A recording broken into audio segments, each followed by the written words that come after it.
Hello everyone. Today is Monday, week का पहला दिन है and first day of the week should be full of motivation, enthusiasm and excitement कि हमें पूरे rest of the week क्या targets करने हैं और उन्हें कैसे achieve करना है, उन सब का plan आज बनना चाहिए, right? So all the best everyone, make your own targets and make sure कि इस week आप सारे targets achieve कर पाए. चलिए इसी enthusiasm के साथ हम start करते हैं हमारा आज का agenda, which is the analysis of the Hindu newspaper editorial section dating 19th of April. This is page number 6, editorial page. First article is normal is good. This article is about the weather forecast. हमारे India meteorological department ने जो weather forecast किया है कि आगे आ रहे monsoon जो है वो किस तरीके का होने वाला है. सो उन्होंने ये फोरकास्ट किया है कि इस बार जो मॉनसून है वो नॉर्मल होने वाला है. इट मीन्स जो भी टारगेट होता है उसका 96 to 104% तक अचीव हो सकता है.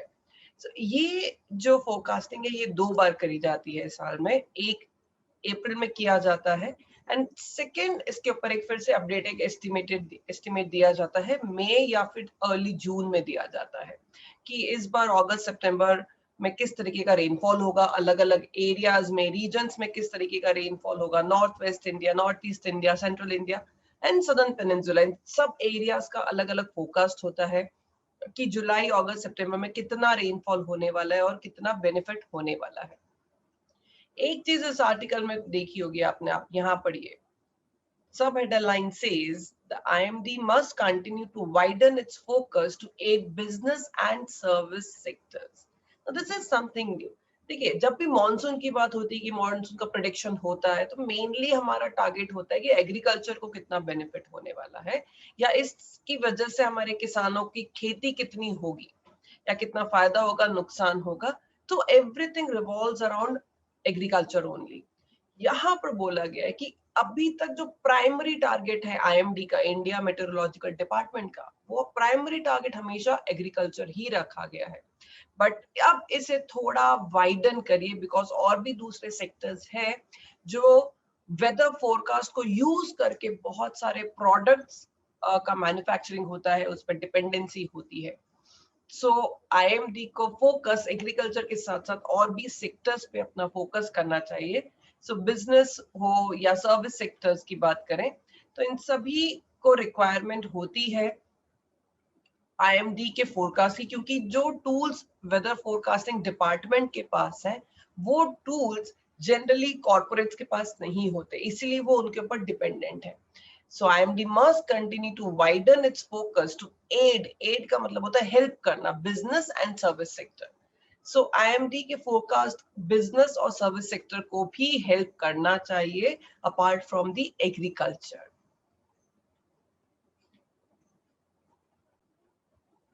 Moving ahead, next article is about Cuba. Cuba के अंदर क्या सिचुएशन है, वहां के पॉलिटिक्स का क्या सिनेरियो है, ये उसके ऊपर आर्टिकल है पूरा. सो क्यूबा आफ्टर कैस्ट्रोस. सो कैस्ट्रोस जो थे, एक फिडेल कैस्ट्रोस जो थे, उन्होंने 1959 में पावर कैप्चर किया था आर्म्ड रेवोल्यूशन के थ्रू क्यूबा के ऊपर और तब से वही रूल करते आ रहे थे फिडेल कैस्ट्रोस. फिर 2006 में वो बीमार हो गए और जो उनका छोटा भाई था राउल कैस्ट्रो, उन्होंने वो पोस्ट हैंडल करी और तब से लेके अभी तक वो ही पार्टी रन कर रहे थे. तो रिटायर पर अब उनका रिटायरमेंट हो गया है. सो उनके रिटायरमेंट के बाद उन्होंने अब अपने जो भी पावर्स थे, अथॉरिटी थी जो थी, वो सब फॉरवर्ड कर दी है.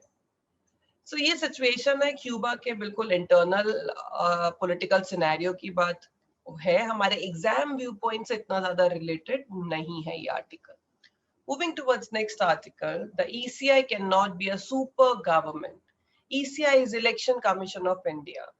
So बहुत सारे कंट्रोवर्सीज होती है कि ECI के पास कितना पावर्स हैं, क्या वो पार्टीज को किन किन चीजों के लिए रोक सकती हैं, फेयर इलेक्शंस करने के लिए उनके रिस्पॉन्सिबिलिटी है, पर कितने पावर्स गिवन है.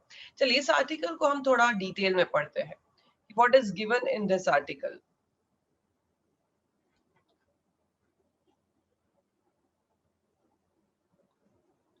The ECI cannot be a super government. There is still some confusion about the extent and nature of the powers that are available to the Election Commission. सो अभी भी थोड़ा कंफ्यूजन है कि क्या पावर्स अवेलेबल है ECI के पास. Elections bring the Election Commission of India into sharp focus as this constitutional body superintends, directs and controls the conduct of elections. It is the constitutional duty of the ECI to ensure that the elections held are free and fair. ये responsibility है ECI की, जो भी elections होते हैं वो free हो, किसी भी influence से और fair हो, कोई impartiality नहीं होनी चाहिए. It is an interesting aspect of the ECI's history. देखिए यहाँ पर अब ECI की history थोड़ी बहुत बताई गई है.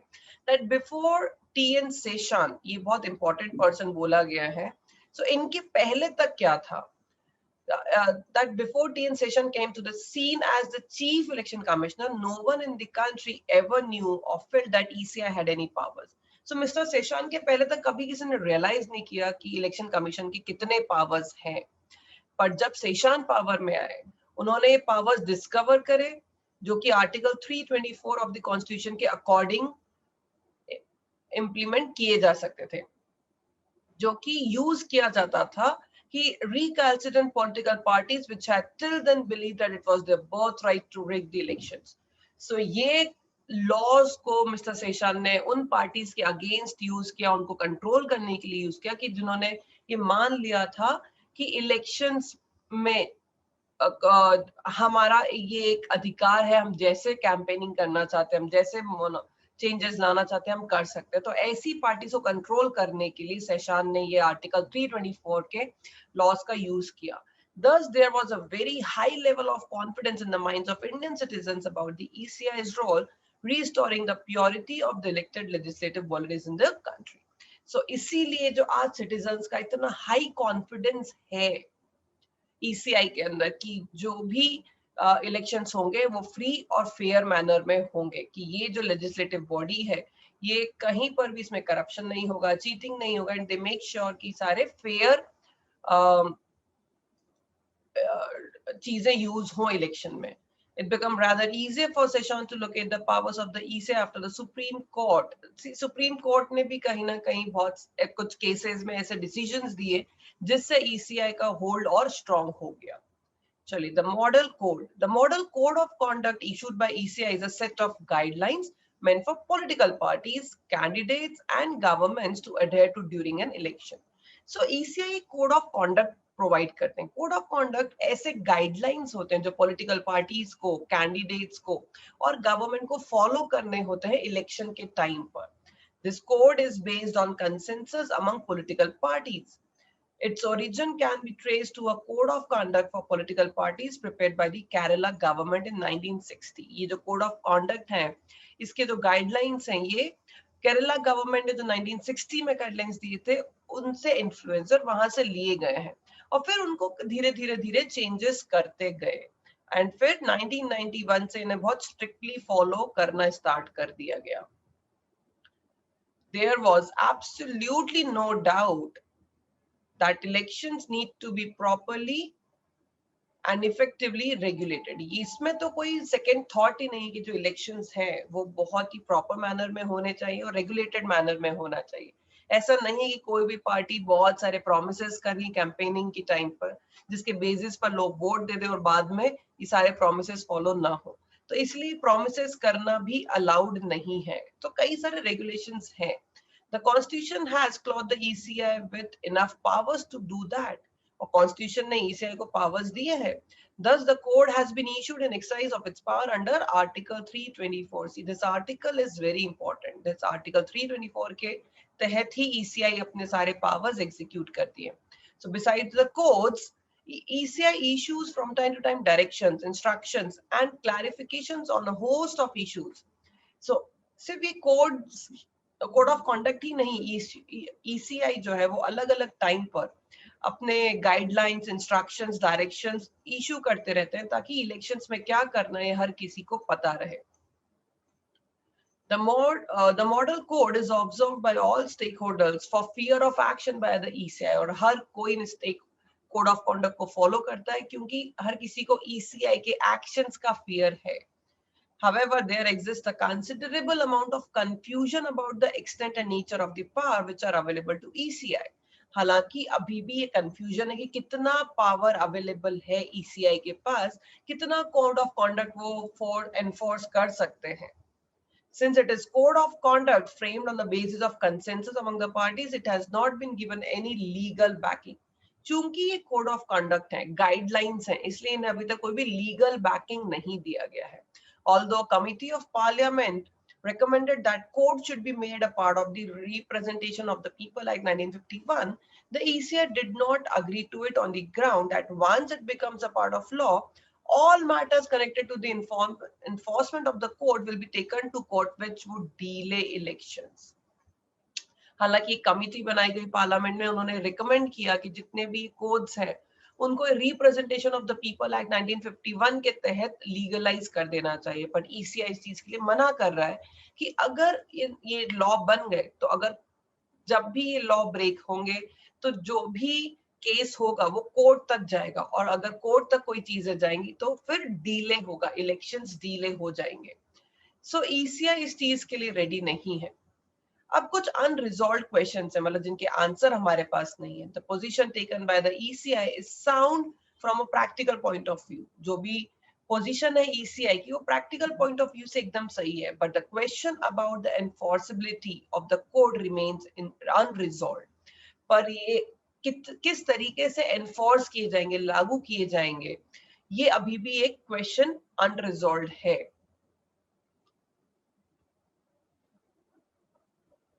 So, paragraph 16A of the Election Symbols Order 1968 says that Commission may suspend. Commission किसी को suspend कर सकता है या किसी भी पार्टी का recognition वापस ले सकता है if it refuses to observe the model code of conduct. तो अगर उन्होंने कोड ऑफ कॉन्डक्ट फॉलो करने से मना कर दिया तो कमीशन उन्हें सस्पेंड भी कर सकता है. But it is doubtful whether this provision is legally sustainable. पर अभी भी ये डाउटफुल है कि ये जो पोजीशन है ये लीगली कितना सस्टेनेबल है, कि ये लीगली कितना इंप्लीमेंट किया जा सकता है. Now there are a lot of issues related with the Election Commission of India. बहुत सारे क्वेरीज आते हैं कि किन चीजों को वो अलाउ करते हैं, किन चीजों को अलाउ नहीं करते. कुछ एग्जाम्पल दिए गए थे कि अगर इलेक्शंस के टाइम पर टीवी, कंप्यूटर, साइकिल, ये सब चीजें बांटी जा रही हैं तो ये अलाउ कर रहे हैं, पर कहीं पर अगर बेसिक खाने का राशन प्रोवाइड किया जा रहा था उसे फ्री किड्स बोल के मना कर दिया. सो बहुत सारे क्वेश्चंस हैं उनकी वर्किंग को लेकर भी. Towards the end author says, there is no doubt that ECI, through the conduct of free and fair elections in an extremely complex country, has restored the purity of the legislative bodies. इसमें कोई doubt नहीं कि free और fair elections करना, जो कि हमारी जैसी कॉम्प्लेक्स कंट्री में बहुत इंपॉर्टेंट है, तो ईसीआई ने अपनी इमेज रिस्टोर करी कि वो अभी भी बहुत प्योर लेजिस्लेटिव बॉडी है.